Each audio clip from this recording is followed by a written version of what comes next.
کیا آپ بھی بے اولادی یعنی بانجپن کا شکار ہیں؟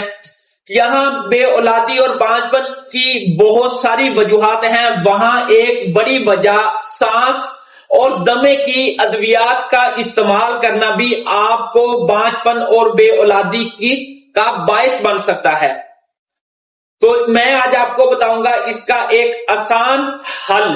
اگر آپ لے رہے ہیں سانس اور دمے کے لیے ادویات یا انہیلر تو اپنے ڈاکٹرز کو لازمی بتائیں، ادروائز کوئی بھی ادویات صحیح طریقے سے کام نہیں کرتی، کیونکہ آپ ادویات لے رہے ہیں بلغم کو خشک کرنے کے لیے، سانس کو بہتر کرنے کے لیے، اسی طرح وہ آپ کی باڈی کی دوسری جو میوکس ہوتی ہے پروسٹیٹ گلینڈ سے ریلیٹڈ سپرم رپورٹ کو خراب کر کے رکھ دیتی ہیں یہ ساری ادویات۔